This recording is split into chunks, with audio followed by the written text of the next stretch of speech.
Are you familiar with the history of the little boy David killing the giant Philistine soldier Goliath? With all the times and ways you may have heard the tale, tell me, did you catch this part? It should tell you everything you need to know to fully see how certain David was that God had his back. And with that, even as a boy, he shows his tactical mind and attention to detail that later in life made him such an efficient king and servant of the Lord.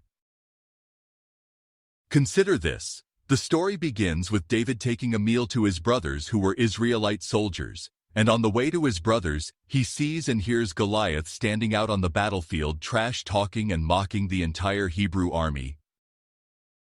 He was a big guy at 10 cubits tall, so you know his voice was booming as he called out each and every soldier in King Saul's army, naming them cowards too afraid to fight him. He wasn't wrong. They were a pack of sissies claiming to fight in the name of the Lord and yet afraid of a scrap with a guy just 'cause he was a lot bigger than they were. Goliath was also being a damn fool and sealed his fate by challenging God. Little David heard him and had the right reaction, remembering Goliath was a runt compared to God, thus not mattering how big he looked. David's only thought was, who in the hell does this big jerk think he is? To be talking about my God like that, I'm gonna wipe that smile off his enormous face. David said, the Lord's got my back, I can take him. This quickly got back to King Saul, who had been praying for any volunteer to do something, albeit out of vanity, at being the leader of a nation whose entire army is not only afraid to fight one guy, they wouldn't even reply and at least defend the Lord's honor vocally. Had he looked for what to do out of rage for the disrespect being shown to God instead of trying to save face, he would have stepped up and sorted the oversized heathen out himself, and the story would have gone very differently. Most believe the important layer of the lesson is found in the point that it took a child to do God's will, since down to a man every soldier was quiet and too scared to even reply to the insults, much less fight.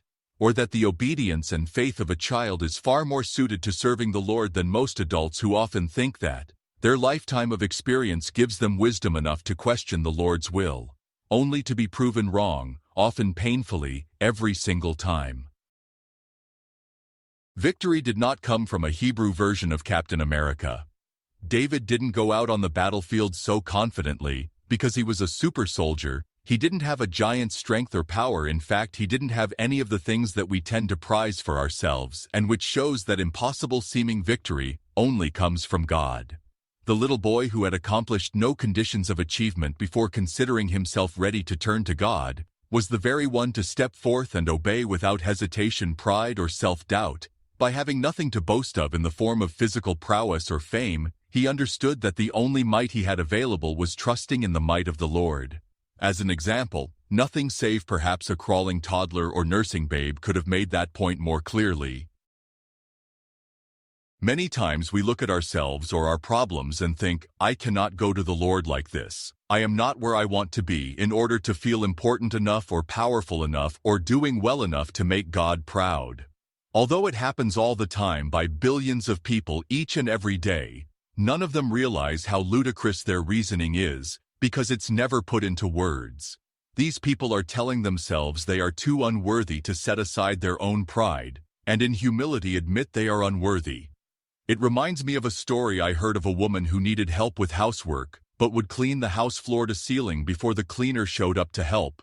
So the person hired to help clean would not think she had a house that needed cleaning. Thinking like that is a pointless self-worshipping endeavor, and real power, worth, and accomplishment come directly from the Lord, and absolutely no other source. Only Christ can wash you clean of sin, and trying to do it yourself is like that lady cleaning the house only with our souls. It's more like trying to wash clean with mud and scum. It's a prideful, pointless pursuit and pure foolish arrogance.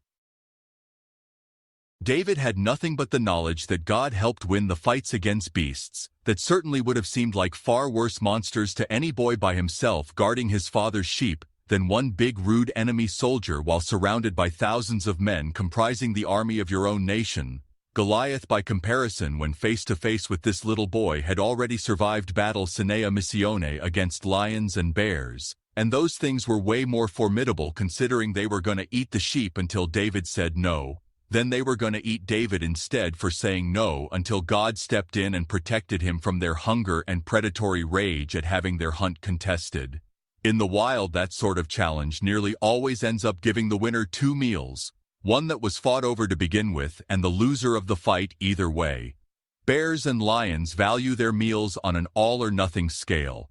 Without the Lord, little shepherds make a common side dish to sheep and goats.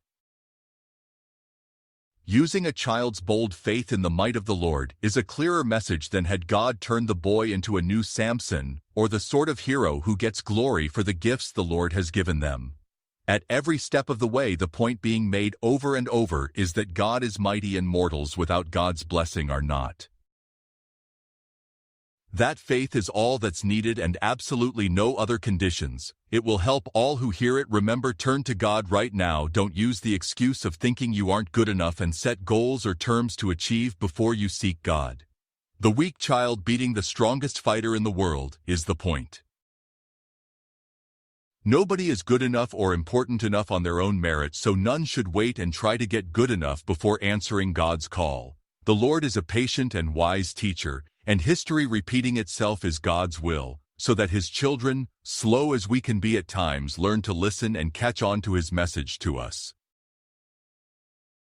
Story is an echo to help understand salvation better and not make the mistake of thinking if I become a good enough person, then I can deserve to be saved and go to heaven. Friends, there are more good people who rely on the mistaken belief that being better themselves is necessary, that are bound for the hell of God telling them, "I do not know you."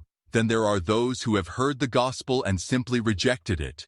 Only those whom submit to the name of the Lord know Him and are welcome in His kingdom.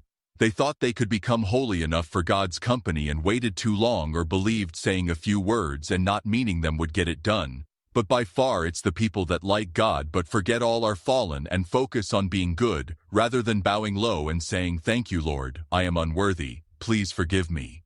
Do that, and more improvement and growth will come than you had ever expected. That humility and open-needing spirit will be fulfilled through grace, but seeking to achieve that grace without coming to the Lord, for it makes as much sense and does as much good as drinking mouthfuls of sand before you reach the oasis to get yourself ready for the water. Your efforts will ruin you, but He is the water that saves you.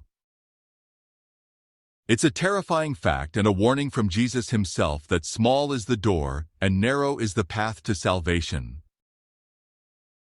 All that aside for now, back to the subtle lesson from the brave Hebrew boy and the pompous polydactyl Philistine putz. Look at all those soldiers in King Saul's army not beating Goliath, the ones not winning the war, the ones probably cowering and thinking maybe one day I could be mighty enough to beat the giant, but not today. No man can fight the giant and hope to live, much less win. Physical war showed them to be faithless cowards. It's a spiritual war I am grooting about. David had only his faith and he won the fight. Then over the years, battle after battle, then every war God led him to lead Israel in, and becoming the most famous king in ancient Israel, with the only possible competition being his own son Solomon, the most wise man ever to live, but his life is another tale altogether. David's faith gained him a kingdom and firmly established the nation of Israel. 14 generations later, David's descendant paid a price no one else could pay, so that faith in the Lord through him is the only way to gain entry to an even more important kingdom. David's faith teaches us what is necessary and the purpose. His faith saved him to teach each of us that nothing in the world but faith can save us. God is a patient teacher and understands human nature better than we know ourselves. Only the Almighty is able to set a syllabus such that the study guide is an eon before the lesson and 3 eons before. We each must take the test. David was not subtle, silent, or shy about letting both his own people or the enemy know why he had zero doubts about serving the Lord, and he was more than willing to tell Goliath what was what. King Saul tried to give David his own armor, which was a nice gesture but too big for the lad, and he wasn't trained to fight with soldiers' weapons either. He told the king, "I can't fight with those weapons, or even move wearing that armor. I'll use my sling and what I have on, though it can't be seen I have better armor than even a king could offer." I will be just fine. God has my back. As for the sling, I've killed lions and bears that attacked my father's sheep with it. It's what I know how to use. I trust God can empower my weapon to silence one big idiot just as sure as he did with the lion and that bear. Bible says he went out past the river Jabbok and picked up 5 smooth stones that would fit his sling perfectly. Have you ever wondered why?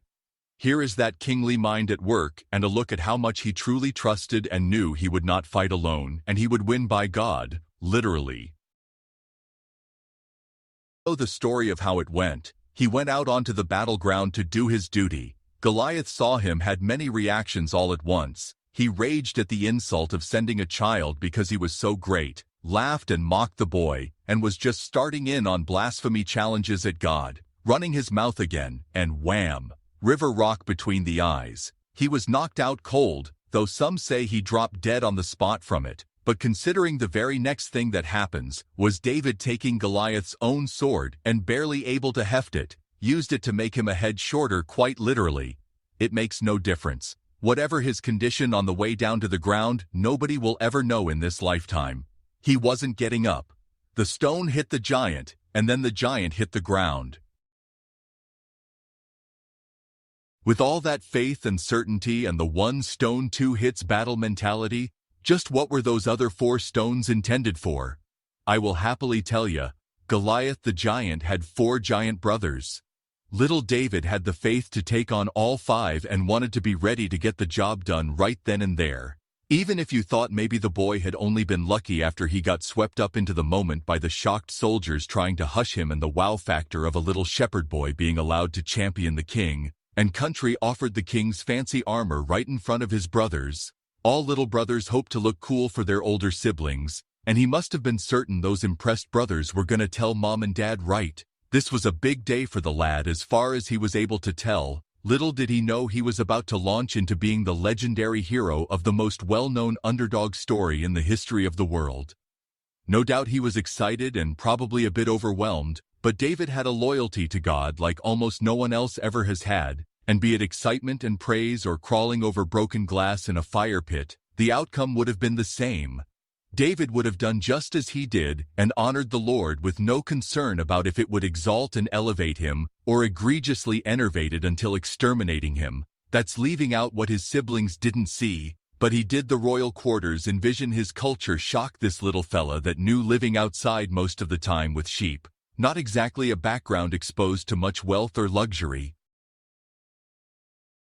This was no child out of his depth who got lucky. This is a man after God's own heart in a young body who had unshakable faith, fearless devotion and furious love for the Lord, with the only fear worth having, not of anyone or anything the world can throw at you, but fear that comes from understanding and respecting real majesty, being a God-fearing man.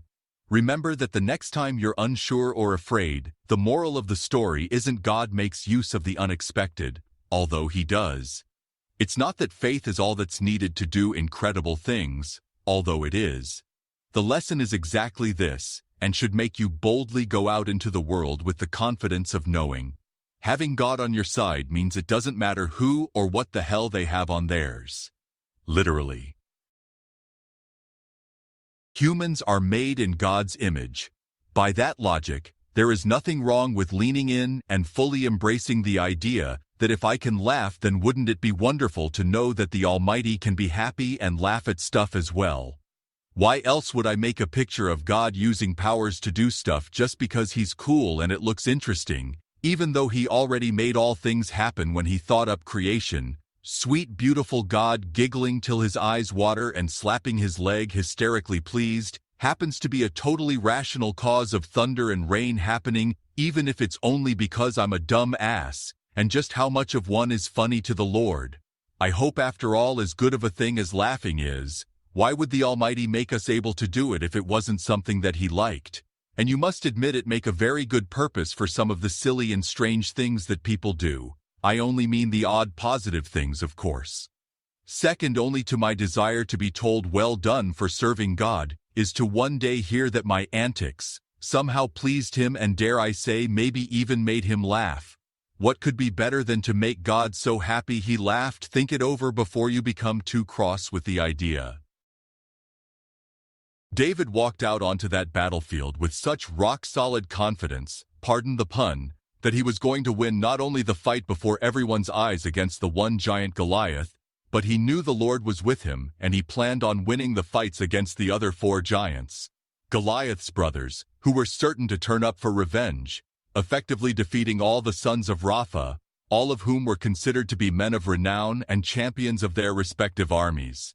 Little David's faith was so rock-solid that it never crossed his mind that it might take more than one shot to beat each of them, each battle as easy as 2 hits. His stone hits the giant, then the giant hits the ground. Visualizing Goliath as a cup of coffee and decaffeinating him with his own spoon, YouTube frowns on saying it exactly, was a heat-of-the-moment thing. Clever too, on the off chance that it was only a KO. The little guy was wise to chop to it and win all the possible future battles at one time before he could get up. Tactical little fellow. Now here is a piece of additional information that makes the subject of giants relevant to our modern age, having a direct connection to something becoming more and more commonplace in recent years. Did you know that when a giant was born, it was not a traditional Homo sapien genetic man and woman birth that took place? Giants were born from angels and human women having offspring, and they were each marked not only by their size and other inhuman attributes. Each one was born with 6 fingers and toes on each hand and foot. Scientifically, this is known as being polydactyl.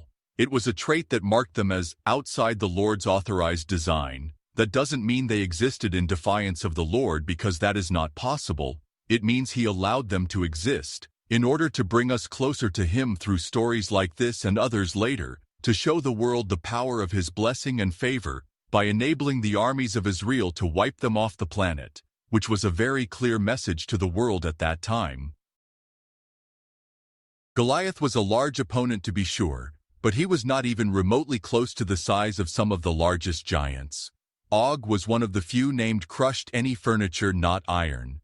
Nimrod 30 span at his mantle buckle, that's about 60 feet, and others from the time of Enoch before the flood in the 300 cubit range, that 450 feet or 140 meters give or take. Clearly not human, these things were called Nephilim. The 13 giant sons of Anak were also spoken of, but listing that would be outside the purpose.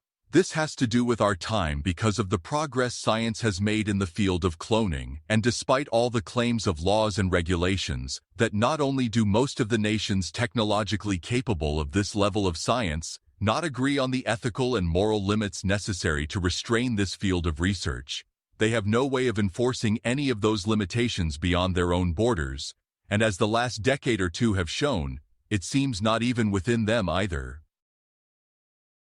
No matter what scientists do or how precise they map the genome and cultivate very detailed and specific DNA, no matter what they do, all of the clones have 6 digits. Surgical removal after gestation is the only way they have been able to disguise this trait. I find it very interesting that in a time of such moral rebellion and confusion, and in many ways outright challenges of war against God, the meaning of identity has changed its definition so much that currently many people are entirely incapable of expressing with any certainty what some of the things that used to be known and have in all human history been understood. At the same time, a group of beings is walking the earth once again with a 6-digit mark separating them from His design.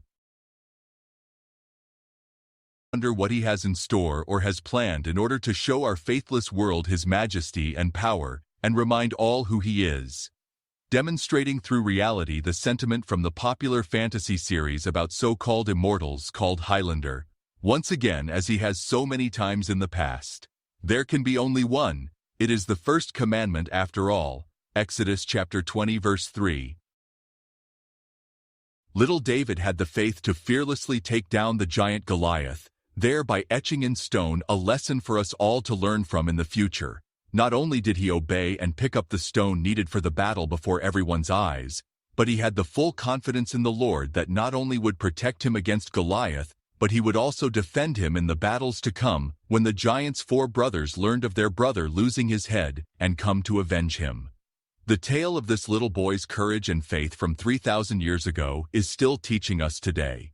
My challenge to you is to think to yourself about the last time God stepped in and had your back so much that at the time you didn't realize it.